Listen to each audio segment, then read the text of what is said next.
എപ്പിസോഡിന്റെ opening സീനിൽ ആ 900 അതാണെങ്കിൽ അതിന്റെ കൈയും തലയും ഒക്കെ തന്നെ സ്ട്രെച്ച് ചെയ്ത് നമ്മുടെ ആൾക്കാരെ അങ്ങനെ അറഞ്ചം പുറഞ്ചം തല്ലുകയാണ്. പക്ഷെ ഓൾറെഡി ലൂഫിയുടെ ലിമിറ്റേഷൻസ് അറിയാവുന്ന നമ്മുടെ ആൾക്കാര് അതിന്റെ ഓരോ അറ്റാക്കിൽ നിന്നും രക്ഷപ്പെട്ടുകൊണ്ടേയിരിക്കും. പക്ഷെ എന്താ അവരുടെ മനസ്സിലെ പേടി അതിപ്പോ ഡബിൾ ആവും. ഗഗ്ഗോ മുറിയെ പറയും, എന്തു പറ്റി, പേടിച്ചു പോയോ? ഇതെന്റെ ഷാഡോ ഉപയോഗിച്ചുള്ള മറ്റൊരു ടെക്നിക്കാണ്. ബ്രൂക്കിനാണെങ്കിൽ അവൻ പറയുമ്പോൾ തന്നെ കാര്യം പിടികിട്ടും. ആക്ച്വലി ഒരു ഷാഡോയ്ക്ക് അതിന്റെ ബോഡി എന്തൊക്കെ കാര്യങ്ങൾ ചെയ്യോ അത് മുഴുവൻ തന്നെ കോപ്പ് ചെയ്യാൻ കഴിയും.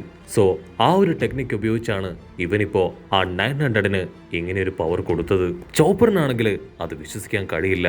This is unbelievable. ഒരിക്കലും നടക്കാത്ത ലോജിക്കില്ലാത്ത കാര്യങ്ങളൊക്കെയാണ് ഇയാൾ പറയുന്നത്. പക്ഷേ ആ 900-നാണെങ്കിൽ ഇപ്പൊ ലൂഫിയെ പോലെ അവന്റെ ബോഡി മുഴുവൻ സ്ട്രെച്ച് ചെയ്യാനും കഴിയുന്നുണ്ട്. ഉടനെ ഗഗ്ഗോ മുറിയാണെങ്കിൽ ആളുടെ ഷാഡോ ഇപ്പൊ ഒരു ബോൾ പോലെയാക്കി മാറ്റും. 900-ന്റെ രൂപവും പതിയെ പതിയെ ബോളായി മാറാൻ തുടങ്ങുകയാണ്. അതായത് ഗഗ്ഗോ മുറിയ ആൾ ഏത് രീതിയിൽ അവന്റെ ഷേപ്പ് മാറ്റാൻ ആഗ്രഹിക്കുന്നോ ആ രീതിയിലെല്ലാം 900-ന് നിമിഷ നേരം കൊണ്ട് അതിന്റെ ഷേപ്പ് ചേഞ്ച് ചെയ്യാൻ പറ്റും. ഇതാണ് ഗഗ്ഗോ മുറിയ സ്റ്റൈൽ എന്ന് പറഞ്ഞ് 900-ന് ബോൾ പോലെ ക്രിയേറ്റ് ചെയ്ത് ഇപ്പൊ നമ്മുടെ ആൾക്കാരെ അറ്റാക്ക് ചെയ്യാൻ അവർക്ക് നേരെ അയക്കും. പക്ഷെ അപ്പോഴായിരിക്കും അവിടെ മറ്റൊരു ട്വിസ്റ്റ്. ഇവിടെ 900-ന് പതിയെ ഇറിറ്റേറ്റഡ് ആവാൻ തുടങ്ങും. ഞാനാണ് ഇത്രയും നേരം എന്റെ സ്വന്തം ഇഷ്ടത്തിന് ഫൈറ്റ് ചെയ്തത്. ഇപ്പൊ നീ എന്നെ കൺട്രോൾ ചെയ്ത് നിനക്ക് ഇഷ്ടപ്പെട്ട രീതിയിൽ തലകുത്തിയും അല്ലാതെയൊക്കെ ഫൈറ്റ് ചെയ്യിപ്പിക്കുകയാണ്. ഇതെനിക്ക് ഭയങ്കര റിസ്ക് ആണ്. സോ ദയവ് ചെയ്ത് എന്റെ ഫൈറ്റില് അങ്ങ് ഇടപെടരുത്. അതിന് ഗഗ്ഗോ മുറിയ പറയും, നീ ടെൻഷൻ ആവണ്ട, ഞാൻ നിന്നെ ഫൈറ്റ് ചെയ്യാൻ ജസ്റ്റ് സപ്പോർട്ട് ചെയ്യുന്നു എന്ന് മാത്രമേ ഉള്ളൂ. നീ നിന്റെ പവറും കഴിവും ഉപയോഗിച്ച് അവരെ മുഴുവൻ തല്ലിക്കൊല്ലണം.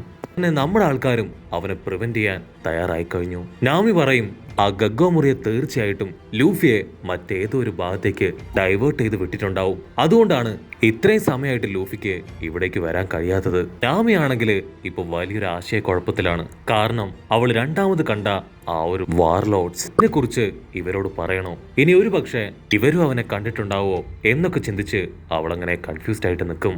ഉടനെ ബ്രൂക്ക് ഇപ്പോ അവരുടെ അടുത്തേക്ക് വരും. അവൻ പറയും, എനിക്കൊരു ചെറിയ റിക്വസ്റ്റ് ഉണ്ട്. അത് മറ്റൊന്നുമല്ല, ഫ്രാങ്കി ഉസോപ്പ് വലിച്ചടിച്ചതുപോലെ ഇപ്പൊ ബ്രൂക്കിനെയും വലിച്ചടിക്കാനായിട്ട് പറയും.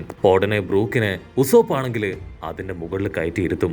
നാമയാണെങ്കിൽ അവളുടെ വെപ്പനൊക്കെ ക്രിയേറ്റ് ചെയ്ത് ആ ഒരു ലൈറ്റ്നിങ് പവർ അത് റിലീസ് ചെയ്യാൻ തയ്യാറാവും. ഉസോപ്പ് ആണെങ്കിൽ അവനെ വലിച്ചു വിടും. റോബിൻ അവളുടെ കൈയൊക്കെ വെച്ച് ഇപ്പോ ബ്രൂക്കിനെ അങ്ങനെ കറക്കാനായിട്ട് ആരംഭിക്കുകയാണ്. അവ സ്ട്രെയിറ്റ് ആയിട്ട് മുകളിലുള്ള ആ ഒരു മേഘത്തിൽ പോയി ഹിറ്റ് ചെയ്ത് ലൈറ്റ്നിങ് പവർ റിലീസ് ചെയ്യും. അതിനുശേഷം ആ 900-ന്റെ ബോഡിയിലൂടെ അങ്ങനെ പാസ് ചെയ്ത് പോവാണ്. പക്ഷെ ബ്രൂക്ക് ആണെങ്കിൽ ആ ബിൽഡിങ്ങിൽ സ്റ്റക്കായി പോവും. അത് കണ്ട 900 അവൻ കാലുമടക്കി ആ ഒരു ബിൽഡിങ്ങിൽ ആഞ്ഞു ചവിട്ടും. ബ്രൂക്കിന്റെ കാറ്റ് പോയി അവനും ഇപ്പൊ താഴേക്ക് വീഴാണ്.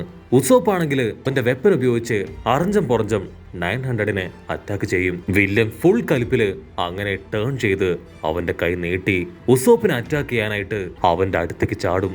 രക്ഷിക്കടാ എന്ന് നിലവിളിച്ച് ഉസോപ്പ് ഓടുകയാണ്. ഉടനെ 900-ന്റെ കൈ അതങ്ങനെ സ്റ്റോപ്പായി ഫ്രീസായി പോവും. അപ്പൊ അവിടുന്ന് അങ്ങനെ സൂം ചെയ്ത് ആ ഗഗ്ഗോ മുറിയെ കാണിക്കും. നമ്മുടെ റോബിൻ അവളുടെ കൈ വെച്ച് ഗഗ്ഗോ മുറിയെ ലോക്ക് ചെയ്തിരിക്കുകയാണ്. 900-ന്റെ ഷാഡോ അതിനെ കൺട്രോൾ ചെയ്യുന്നത് ആ ഗഗ്ഗോ മുറിയാണ്. സോ അവനെ ഇപ്പോ റോബിൻ ലോക്ക് ചെയ്തു. ഉടനെ ഗഗ്ഗോ മുറിയ അവനിപ്പോ അവന്റെ ഷാഡോയെ ക്രിയേറ്റ് ചെയ്ത് അതിനെ ബാറ്റ്സ് ആക്കി മാറ്റി അവളെ അറ്റാക്ക് ചെയ്യാൻ തുടങ്ങും. അവറ്റകളാണെങ്കിൽ ഇപ്പൊ റോബിനെ അച്ചറം പൊച്ചറം കടിക്കും.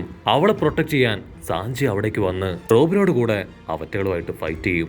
പക്ഷെ എത്രത്തോളം ഫൈറ്റ് ചെയ്തിട്ടും വീണ്ടും വീണ്ടും അവറ്റകള് അവരെ അറ്റാക്ക് ചെയ്തുകൊണ്ടേയിരിക്കും. ഉടനെ അവറ്റകളെല്ലാം ചേർന്ന് വീണ്ടും ഗഗ്ഗോ മുറിയുടെ ഷാഡോ ആയി മാറും. പക്ഷെ റോബിനാണെങ്കിൽ അപ്പോഴും ഗഗ്ഗോ മുറിയെ മാത്രമായിരിക്കും ഫോക്കസ് ചെയ്യുക. അവള് വീണ്ടും ഇപ്പൊ ഗഗ്ഗോ മുറിയെ പിടിച്ചു വലിച്ച് അവന്റെ കഴുത്ത് പുറകിലേക്ക് ഒടിച്ചു കളയും. പക്ഷെ റോബിനാണെങ്കിൽ അവളുടെ ടെൻഷൻ വിട്ടുമാറില്ല. കാരണം ആ ഒരു ഷാഡോയ്ക്ക് ഇപ്പോഴും ഒരു കുഴപ്പമില്ല.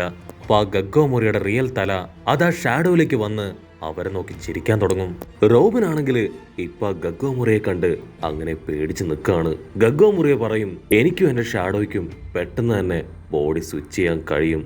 ഞാനിപ്പോ പഴയതിനെ കഴിഞ്ഞും നല്ല സ്മാർട്ടാണെന്ന് പറയും. അപ്പൊ ഒരു സെക്കൻഡ് റോബിൻ 900-ന്റെ ബോഡിയിലുള്ള ഗഗ്ഗോ മുറിയെ നോക്കും. അത് ഗഗ്ഗോ മുറിയല്ല, അവന്റെ ഷാഡോ ആണ്. ഷാഡോയുടെ കഴുത്തൊടിഞ്ഞാണ് അതിന്റെ ഉള്ളിൽ കിടക്കുന്നതായിട്ട് കാണുക. സത്യം പറഞ്ഞ അവന്റെ ബോഡി സ്വിച്ച് ചെയ്ത് അവന്റെ റിയൽ ബോഡിയിലേക്ക് ആ ഷാഡോയിൻ ട്രാൻസ്ഫർമേഷനായി വന്നപ്പോഴാണ് റോബിൻ അവന്റെ കഴുത്ത് അത് മുഴുവനായിട്ട് ഒടിച്ചത്. ഉടനെ ഗഗ്ഗോമുറിയ അവനാണെങ്കിൽ ഇപ്പൊ റോബിനെ പിടിച്ചു വലിക്കും. എന്നിട്ട് സെക്കൻഡുകൾ കൊണ്ട് അവളുടെ ഷാഡോ അത് എക്സ്ട്രാക്ട് ചെയ്ത് പുറത്തേക്ക് എടുക്കുകയാണ്. റോബിനാണെങ്കിൽ പേടിച്ച് വിറച്ചു നിൽക്കും. അവൾ എന്തെങ്കിലും ചെയ്യുന്നതിന് മുൻപ് അവൻ കത്രിക എടുത്ത് അവളുടെ ഷാഡോ കട്ട് ചെയ്ത് അങ്ങോട്ട് എടുക്കും. അവനത് കട്ട് ചെയ്യേണ്ട താമസം റോബിൻ ബോധം കെട്ട് താഴേക്ക് വീഴും. നോ എന്നലറിക്കാറി ഉസോപ്പ് ഇപ്പോ അവളുടെ അടുത്തേക്ക് ഓടി വരും. ഉസോപ്പിനാണെങ്കിൽ അത് സഹിക്കാൻ കഴിയില്ല.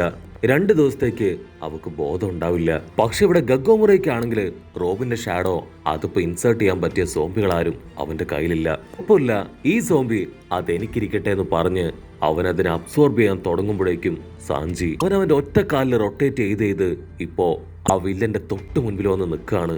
ഒരു കാലിൽ റൊട്ടേറ്റ് ചെയ്തുകൊണ്ട് തന്നെ ആ കാല് അങ്ങനെ തിളച്ച് നിൽക്കുകയാണ്. പിന്നീട് സാഞ്ചി ഒന്നും നോക്കില്ല, ആ ഒരു കാല് വെച്ച് അവന് അച്ചരം പൊച്ചരം തല്ലുകയാണ്.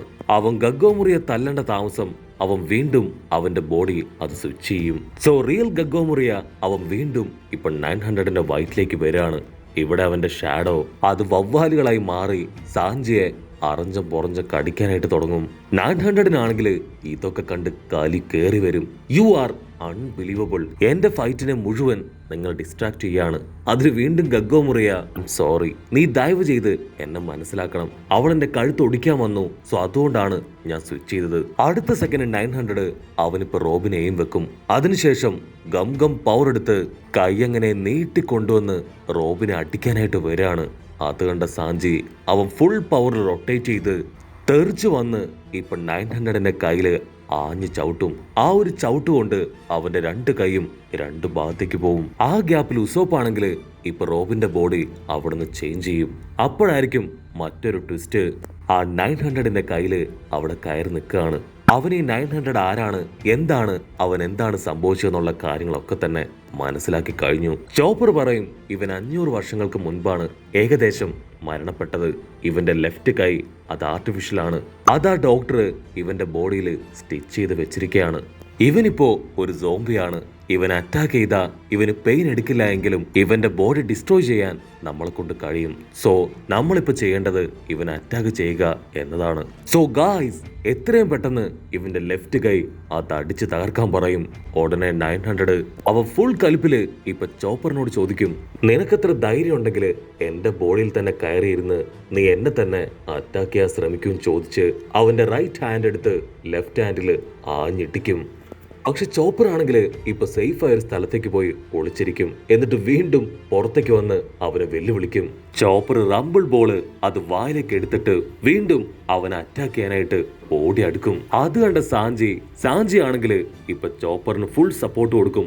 അങ്ങനെ ചാടി വന്ന് ചോപ്പറിനെ കുറച്ചുകൂടെ നല്ല ഫോഴ്സില് ആ 900ന് നേരെ അവനങ്ങനെ തെറിപ്പിച്ചു വിടും. ചോപ്പർ അവന്റെ കയ്യില് ആഞ്ഞിട്ടിക്കും. ആ ഒരു ഇടിയില് 900 ദൂരേക്ക് അങ്ങനെ തെറിച്ചു പോകും. 900 ചോദിക്കും, നിങ്ങൾ അടിച്ച കയ്യിൽ തന്നെ വീണ്ടും വീണ്ടും അടിക്കുകയാണല്ലേ, നിങ്ങൾ എന്തൊക്കെ കാര്യമായിട്ട് പ്ലാൻ ചെയ്ത് എക്സിക്യൂട്ട് ചെയ്താലും നടക്കാൻ പോകുന്നില്ല. 900 മുകളിലേക്ക് എടുത്തു ചാടി ഇപ്പോ ചോപ്പറിനെയും സാഞ്ചിയെയും അവർ 2 പേരെയും അറഞ്ചം പുറഞ്ച് ഇട്ടിക്കാനായിട്ട് തുടങ്ങും.